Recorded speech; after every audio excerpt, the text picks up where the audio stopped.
आज हम बात करेंगे भक्ति आंदोलन में जो महिला भक्त हमारे सामने हैं, विमेन भक्ति इनिशिएटर मीराबाई।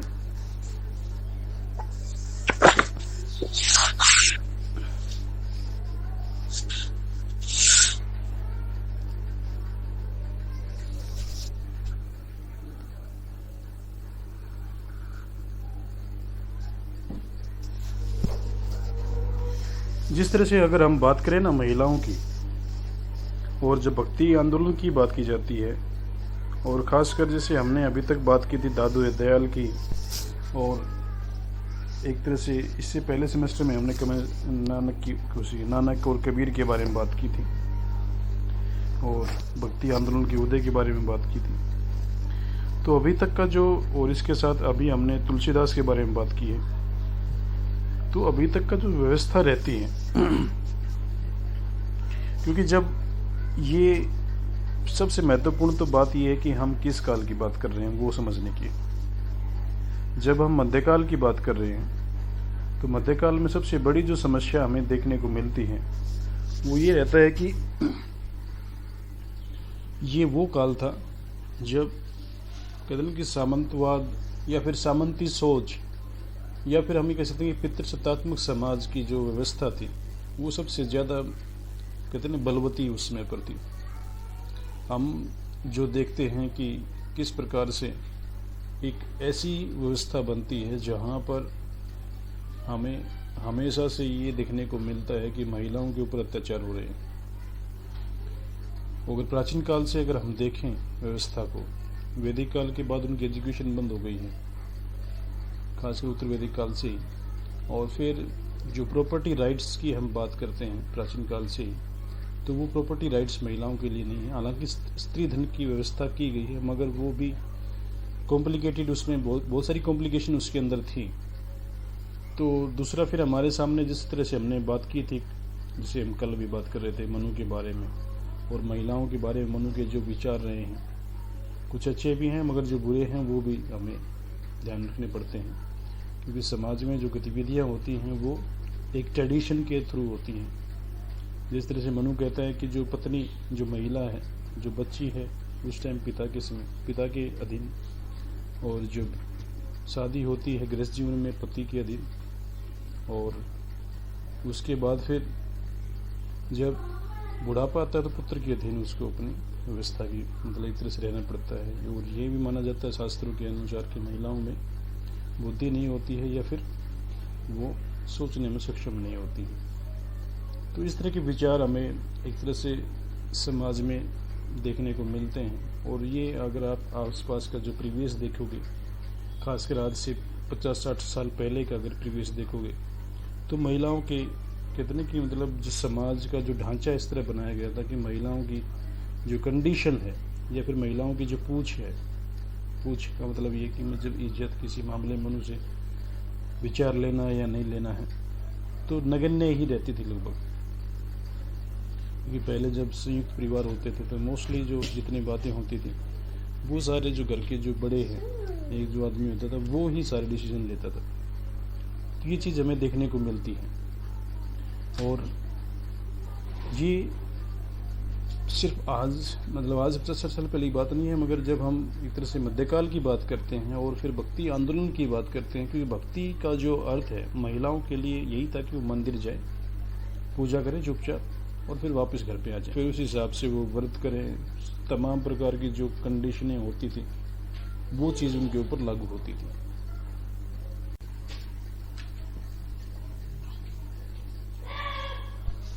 तो जिस तरह से अगर हम बात करें ना कि मध्यकाल की जब हम बात करते हैं खासकर, तो हमें इस प्रकार की समस्याएं मतलब महिलाओं के लिए देखने को काफ़ी मिलती हैं।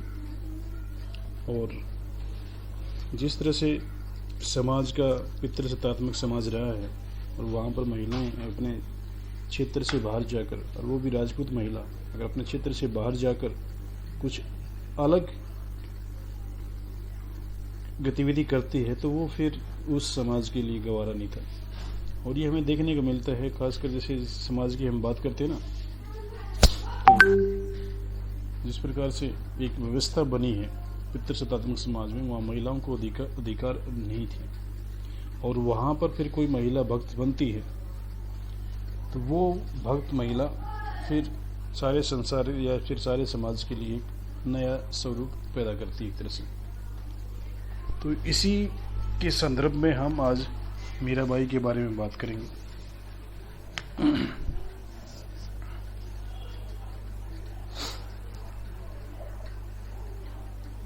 जिस तरह से मध्यकाल में जड़ता और जतनशीलता के बीच भक्ति आंदोलन हुआ है, समाज में चेतना, शोषण, जाति प्रथा के विरुद्ध है, यानी शोषण की जो चेतना थी जाति प्रथा के विरुद्ध भी आता है। इस सब के बीच महिला और पुरुषों की कंडीशन कैसी थी ये भी हमें थोड़ा बहुत समझना पड़ेगा। जिस तरह से हम कहते हैं ना कि महिलाएं सिर्फ चार दीवारी में, और खासकर जब राजपूत समाज की बात करते हैं तो उन्होंने अपने घर का बाहर का जो व्यवस्था है वो कभी देखे, जमाना बीत जाता था उनके लिए। तो वो जो एक तरह से अगर हम कहें ना कि ये जो व्यवस्था थी ये हमें ऐसी दिखाई पड़ती है कि जहाँ पर महिलाएं एक तरह से शादी होने के बाद कैदी हैं अपने घर में। गांव के छोटे जमींदार से लेकर राजा महाराजा तक अनेक स्त्रियां रखने की परंपराएं हमें देखने को मिलती हैं। इसी कारण बाल विवाह और सती प्रथा का विकास कई इतिहासकार मानते हैं। पति की परंपरा के बाद, यानी पति की मृत्यु के बाद महिलाओं का जीवन ऑलमोस्ट एक तरह से नरक ही था, नरक के समान ही होता था एक तरह से। तो ये जो चीज़ हमें देखने को मिलती है ये उस समय एक कॉमन पिक्चर थी समाज की। परिवार का आवश्यक अंग होने के बावजूद, यानी जैसे उसको गृह स्वामिनी कहते थे और अर्धांगिनी तक उसको बोलते थे, मगर उसके बावजूद भी उसे किसी निर्णय में उसको सहभागी होने का अधिकार नहीं था। शुभ कार्यों से दूर रखा जाता था। इस प्रकार की उपेक्षा से बचने के लिए स्त्री संभवतः सती होना बेहतर मानती होंगी। बहु विवाह यानी एक से ज़्यादा पत्नियां रखने की जो परंपरा हमें देखती है वो भी सती प्रथा को बढ़ावा देने की बात करती है। अबोध बाल विधवाओं को जबरदस्ती सती होने पर मजबूर किया जाता था। पर्दा प्रथा भी इस युग में नारी की लज्जा और चरित्र की आवश्यक अनिवार्यता के रूप में पड़ा। यानी यहाँ पर हम एक बात कह सकते हैं कि जिस प्रकार से हम कहते हैं ना कि जो पर्दा प्रथा थी वो कहते हैं कि महिलाओं का चरित्र उसके साथ जोड़ दिया गया, और उस जोड़ने पीछे तर्क एक ही था कि भाई अगर महिलाएं पर्दा करती हैं तो वो ठीक चरित्र की, मगर इसके पीछे जो पुरुष समाज था उसने अपनी, वो कहते हैं कि अपने ईगो को एक तरह से उसने सबसे ऊपर रखा कि हमारी महिलाएं वो कोई नहीं देखता है, या फिर वो एक तरह से, यानी एक तरह से वो पितृसत्तात्मक समाज की ही बात थी, पितृसत्तात्मक सत्ता की ही बात थी वो,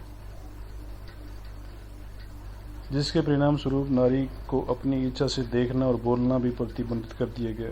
पुरुष वर्ग की अपनी कार्यता और भोग के एक ही अधिकार को बनाए रखने के लिए स्त्रियों को इतने सारे प्रतिबंध लगाए गए थे।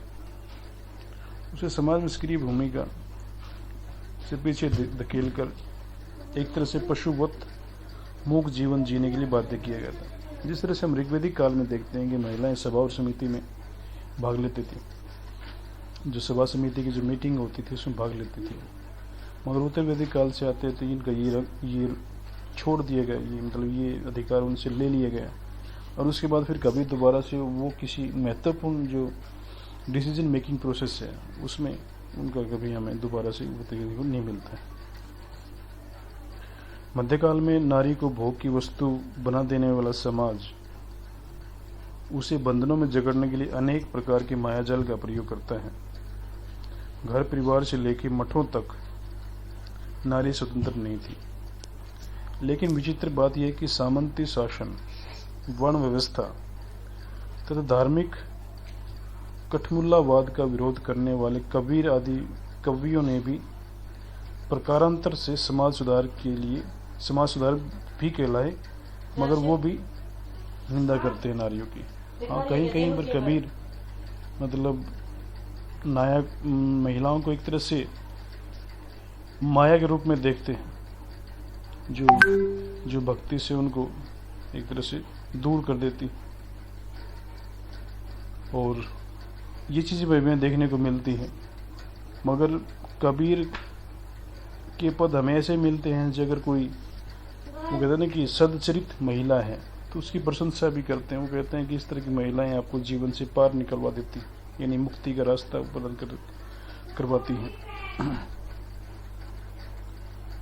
तो जिस तरह से हम कहते हैं ना कि भक्त कवियों ने अपने वक्तव्यों द्वारा नारी को माया, ठगनी, सर्पणी, झूठी, अमंगलकारी और दुर्बुद्धि बताया, दुर्बुद्धि। उनके सगुण भक्त कवियों ने जिन चरित्रों की सृजना की है वे भी पुरुष प्रधान समाज में बराबरी के अधिकारी नहीं हैं। तुलसी ने सीता, कोश, कैकेयी, मंदोदरी, सुलोचना को विशेष रूप से चित्रित किया है, जिनके लेकिन इनका कोई भी व्यक्तित्व पुरुष के सामने है।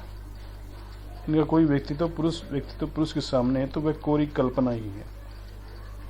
सीता का निर्वासन, कौशल्या की इच्छा के बिना उसके पुत्र को 14 वर्ष का वनवास, कैकेयी के किए पर पूरे समाज ही नहीं उसके पुत्र तक ने जो कुछ कहा वह सब, मंदोदरी का बार बार विलाप कर अपने पति को मनाना,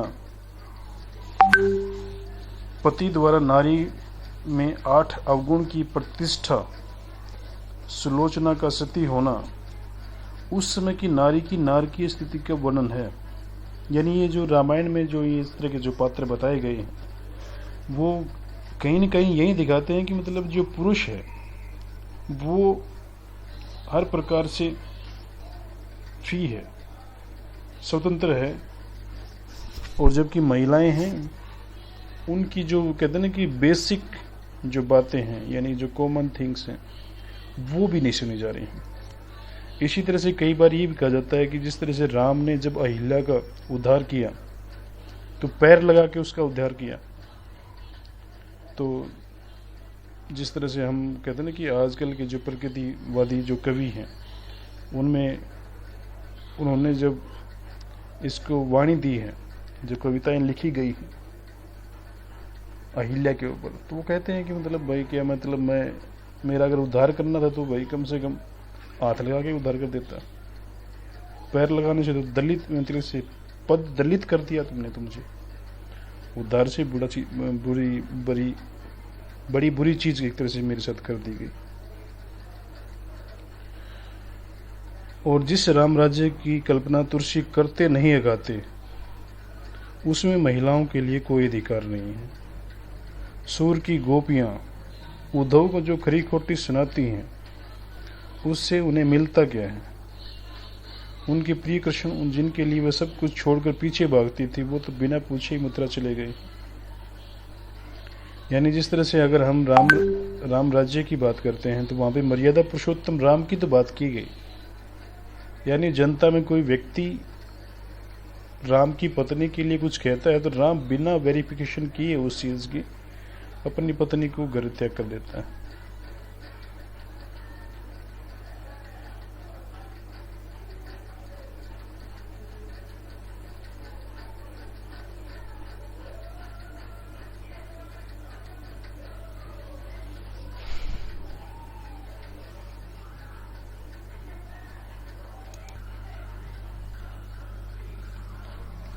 तो जिस तरह से अगर हम राम राज्य की बात करते हैं तो वहां भी महिलाओं को अधिकार नहीं है।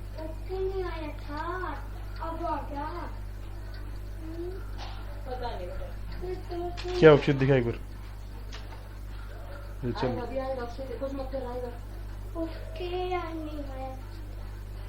ठीक है। तो जिस तरह से हम अगर गोपियों की बात करते हैं तो गोपियों को जो उद्धव खरी खोटी सुनाती हैं यानी एक तरह से दिखाती हैं कि किस प्रकार से, हाँ लोकेश गलती से होगा सर 1 मिनट। चलो ठीक है। तो कहने का भाव ये है कि अगर सूरदास अगर गोपियों का चरित्र घटता है तो उनको मिलता तो कुछ नहीं है, वो तो प्रेम भी नहीं मिल पाया उनको, कृष्ण बिना बताए उनको चले जाते हैं।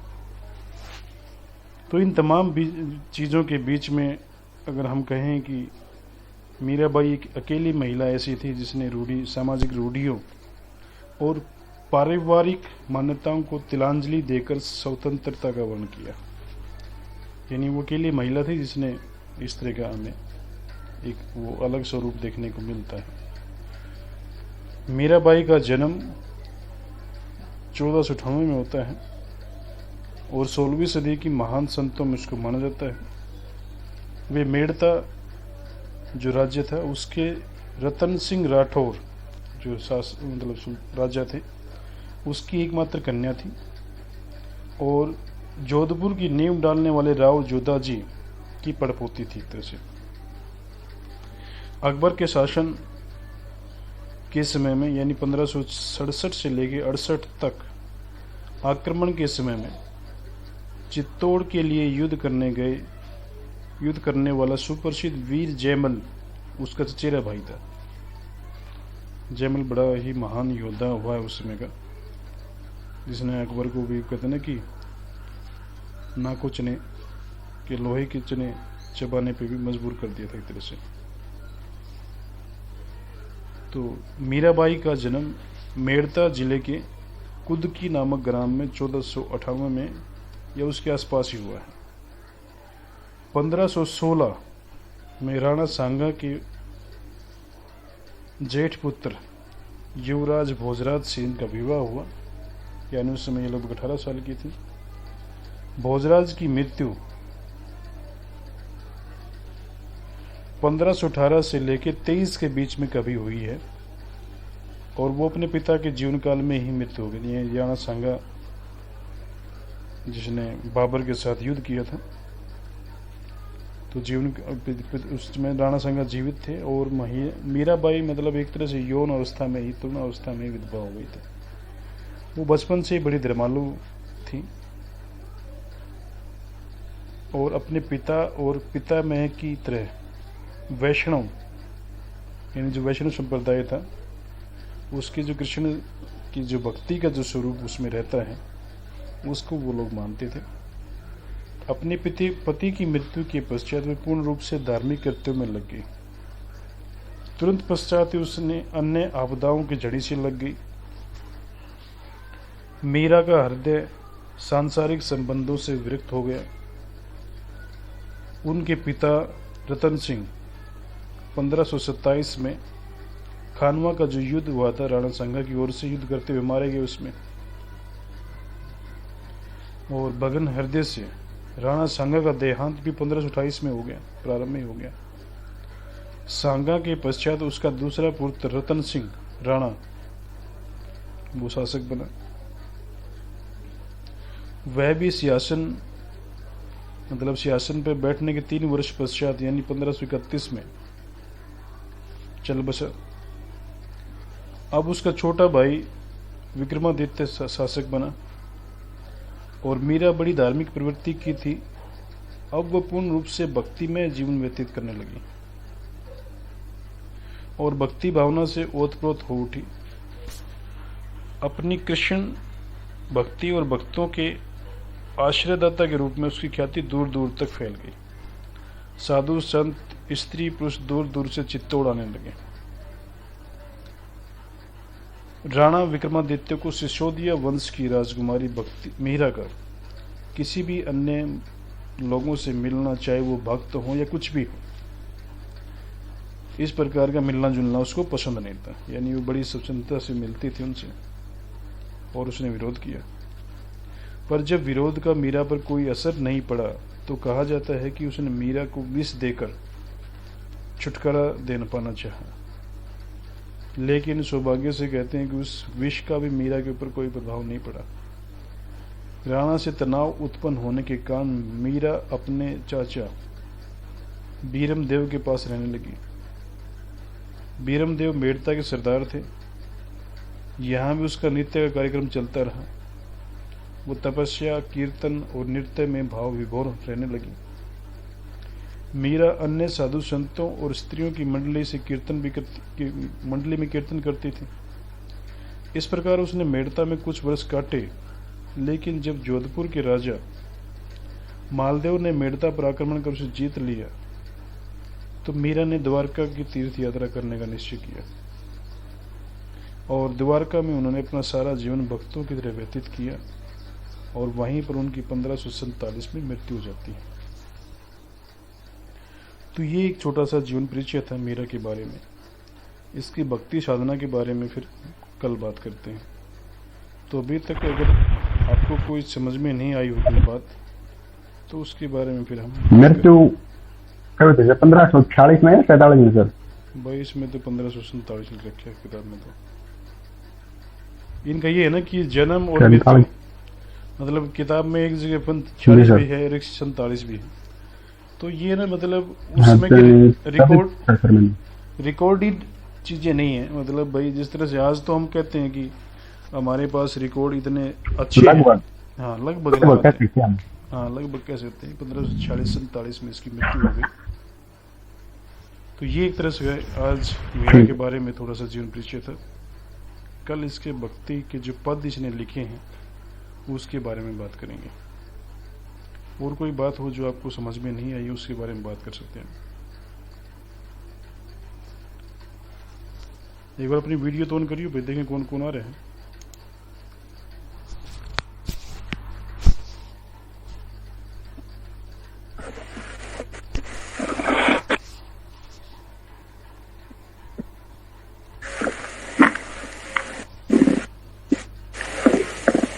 चलो ठीक है भाई, कल मिलते हैं फिर इसी टाइम। ठीक है।